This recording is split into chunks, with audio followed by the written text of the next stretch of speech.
Cabbage అప్పలు. Cabbage అప్పలు wow, డిఫరెంట్గా ఉంది. సో ఎందుకంటే క్యాబేజ్ చాలా మంది అవాయిడ్ చేస్తూ ఉంటారు, ఎందుకంటే తినడానికి ఇష్టపడరు అనమాట. సో కొంచెం ఇలా స్నాక్ ఆప్షన్ లాగా చేసుకుంటే బాగుంటుంది అనుకుంటా. మరి చూద్దాం ఎలా తయారు చేస్తావు ఏంటి. ఓకే, ఇంగ్రీడియంట్స్ తెచ్చేస్తాను. ఓకే ఓకే లాస్ట్ ఇంగ్రీడియంట్స్ తెచ్చేసాను. ఓకే, సో చక్కగా క్యాబేజ్ అండ్ కొన్ని స్పైసెస్ తీసుకొచ్చాను. బైండింగ్ కోసం గోధుమ పిండి నాది. గోధుమ పిండి. సో పర్ఫెక్ట్గా ఉన్నాయి. మరి స్టార్ట్ చేద్దాం ప్రాసెస్. స్టార్ట్ చేసేద్దాం. ముందుగా మనం మిక్సీ పట్టేసుకుందాం క్యాబేజ్ని. Okay, mixie jar.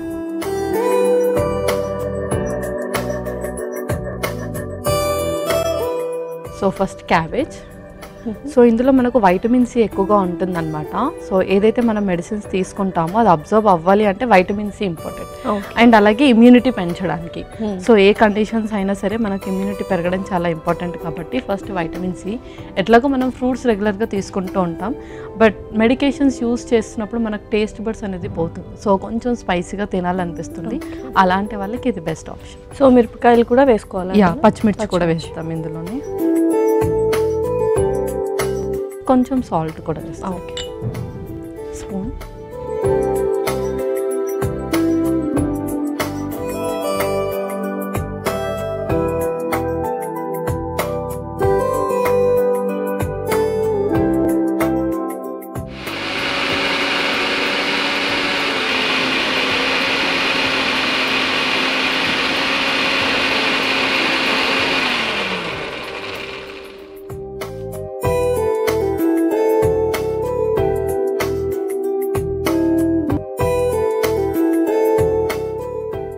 పర్ఫెక్ట్గా గ్రైండ్ అయిపోయింది. అవును, ఇది మనం మిక్సింగ్ బౌల్లోకి తీసేసుకుందాం.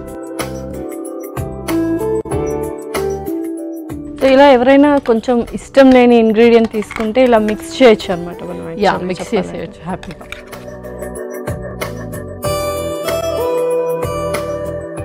ఇందులోనే కొంచెం గోధుమ పిండి. ఓకే,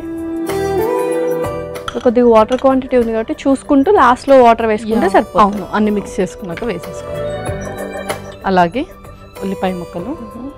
సో ప్లేట్లెట్స్ తగ్గినప్పుడు ఎక్కువగా ఎటువంటి ఫ్రూట్స్ తీసుకోవాలి, ఎటువంటి వెజిటబుల్స్ ఎక్కువగా ప్రిఫర్ చేయాలి? ఇది ఒకటి, క్యాబేజ్ ఒకటి తీసుకోవాలి. క్యాబేజ్ ఒకటి తీసుకున్నాం కదా, అండ్ అలాగే మనం బెల్ పెప్పర్స్ కూడా ఎక్కువగా తీసుకోవచ్చు. ఓకే, అండ్ ఫ్రూట్స్లో వచ్చేసి మనం అన్ని రకాల ఫ్రూట్స్ తీసుకోవచ్చు, బట్ వైటమిన్ సి ఉన్న ఫ్రూట్స్కి మనం ఎక్కువగా ప్రియారిటీ. సిట్రస్ ఫ్రూట్స్ ఎక్కువ తీసుకుంటే సిట్రస్ ఫ్రూట్స్ కానీ, అండ్ అలాగే కివి కూడా ప్లేట్లెట్స్ పెరగడానికి చాలా ఉపయోగపడుతుంది. అండ్ డ్రాగన్ ఫ్రూట్లో వచ్చేసి రెడ్ డ్రాగన్ ఫ్రూట్ మనం ఎక్కువగా ఇంక్లూడ్ చేసుకుంటూ ఉండొచ్చు.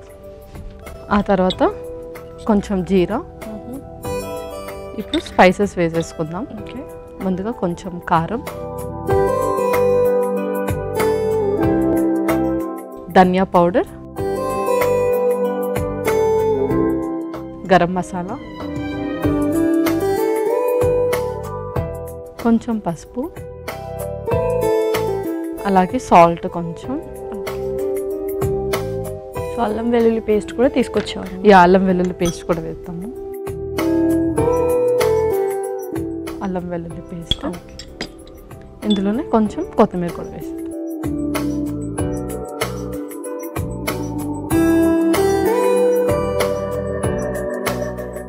సో ఇది కన్సిస్టెన్సీ ఎలా రావాలి మనకి? ఇది మనకు చపాతీ పిండిలాగా వస్తే సరిపోతుంది. దాంతోనే మనం అప్పల్లా చేసేసుకుంటాం. వాటర్ సరిపోతుందేమో కదా? పర్లేదు, దీంతో సరిపోతుంది. కొంచెం ఆయిల్ వేసి పెట్టేస్తాం. ఓకే, సో ఇది ఎన్ని తీసుకుంటే బెటర్ అంటే, అప్పాలంటే మనం కొంచెం చిన్న పామ్ సైజ్లో చేసుకుంటూ ఉంటాం. అవును, ఒక 2 తీసుకుంటే సరిపోతుంది. మనం ఎట్లాగో ఇది స్నాక్ లాగా ప్రిఫర్ చేస్తున్నాం కదా. సో స్నాక్స్ కాబట్టి ఈవినింగ్ టైం ప్రిఫర్ చేయొచ్చు, లేకపోతే బ్రేక్ఫాస్ట్ కూడా తీసుకోవచ్చు. ఇది బ్రేక్ఫాస్ట్ కూడా తీసుకోవచ్చు, ప్రాబ్లం లేదు. అండ్ బ్రేక్ఫాస్ట్లో అయితే మనకు బోల్డెన్ ఆప్షన్స్ ఉంటాయి, బట్ స్నాక్స్ వచ్చేసరికి చాలా మంది తినరు. సో అలాంటి వాళ్ళకి ఇది స్నాక్స్ కూడా పెట్టచ్చు. ఓకే,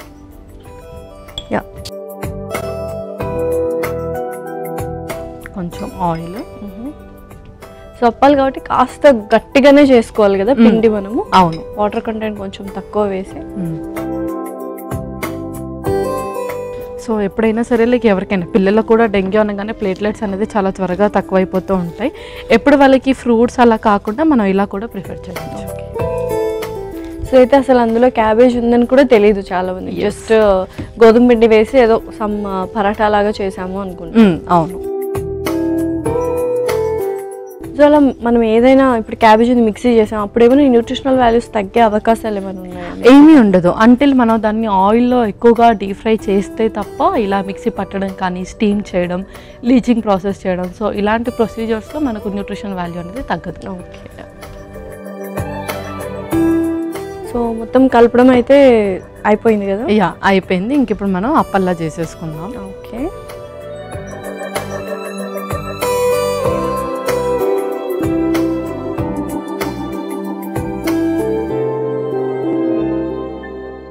సో ఇప్పుడు మనం ఇంకా దీన్ని అప్పల్లా చేసేసుకుందాం. ఓకే. సో ఈలోపు నేను తవా వేడి చేస్తాను. ఓకే.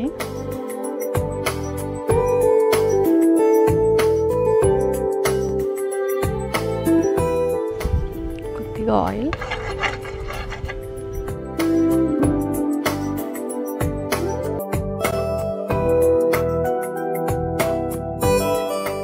కొంచెం ఆ పామ్ సైజ్ అయితే మనకు సరిపోతాయి అంటారా? అంతే. సో చిన్నగానే ఉన్నాయి కాబట్టి ఇందాక మీరు చెప్పినట్టు ఒక 2 తీసుకుంటే పర్ఫెక్ట్. యా 2 సరిపోతుంది ఆల్మోస్ట్. సో మరి బ్రేక్ఫాస్ట్ కూడా ఇంత చిన్నవి 2 అయితే ఓకేనా మరి? సో బ్రేక్ఫాస్ట్కి ఒక 3 వరకు తీసుకోవచ్చు. ఓకే. అలాగే సేమ్ ఇంకొకటి చేసేసుకుందాం.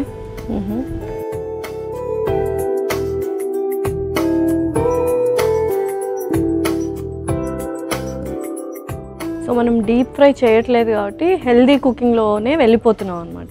అంతే.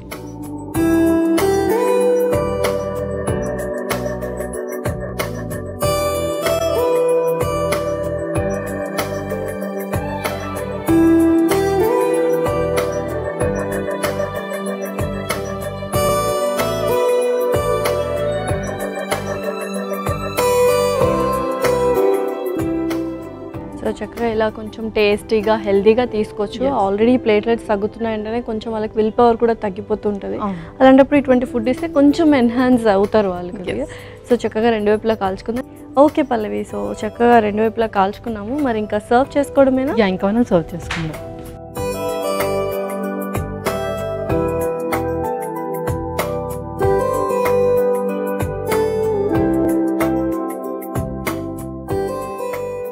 సో మంచి అరోమా కూడా వస్తుంది. స్పైసెస్ అన్నీ వేసాము, క్యాబేజ్ వేసాము, ఫ్లేవర్ ఎలా ఉంటుందో చూడాలి. మరి రెడీ అయిపోయినట్టేనా? లాస్ట్ క్యాబేజ్ అప్పలు రెడీ అయిపోయాయి. ఓకే. టేస్టీ టేస్టీ క్యాబేజ్ అప్పలు రెడీ. మరి కావాల్సిన పదార్థాలు అలాగే తయారు చేసుకునే విధానం మరొకసారి చూడండి. క్యాబేజీ అప్పలకి కావాల్సిన పదార్థాలు: క్యాబేజ్ తురుము 1 కప్పు, పచ్చిమిర్చి 2, ఉప్పు తగినంత, గోధుమ పిండి 1 కప్పు, ఉల్లిపాయ ముక్కలు 1 కప్పు, జీలకర్ర 1 టేబుల్ స్పూన్, కారం 1 టేబుల్ స్పూన్, ధనియాల పొడి 2 టేబుల్ స్పూన్లు, గరం మసాలా 1 టేబుల్ స్పూన్, పసుపు చిటికెడు, కొత్తిమీర కొద్దిగా, అల్లం వెల్లుల్లి పేస్ట్ 1 టేబుల్ స్పూన్, నూనె 2 టేబుల్ స్పూన్లు. క్యాబేజీ అప్పలు తయారు చేసుకునే విధానం: ముందుగా ఒక మిక్సీ జార్లో క్యాబేజ్ తురుము, పచ్చిమిర్చి, ఉప్పు వేసి మిక్సీ పట్టుకొని ఒక మిక్సింగ్ బౌల్లోకి తీసుకొని ఆ తర్వాత అందులో గోధుమ పిండి, ఉల్లిపాయ ముక్కలు, జీలకర్ర, కారం, ధనియాల పొడి, గరం మసాలా, పసుపు, సరిపడా ఉప్పు, అల్లం వెల్లుల్లి పేస్ట్, కొత్తిమీర, నూనె పోసి చపాతీ ముద్దలా కలుపుకోవాలి. తర్వాత చపాతీ పీటపై వేసి చిన్న చిన్న అప్పాల్లా ఒత్తుకోవాలి. ఇప్పుడు స్టవ్ ఆన్ చేసి తవాపై నూనె రాసి వేడి చేసుకొని ఒత్తుకున్న అప్పాలను అందులో వేసి 2 పక్కల నూనెతో కాల్చుకొని సర్వింగ్ ప్లేట్లోకి తీసుకొని సర్వ్ చేసుకుంటే ఎంతో రుచికరమైన క్యాబేజీ అప్పలు రెడీ.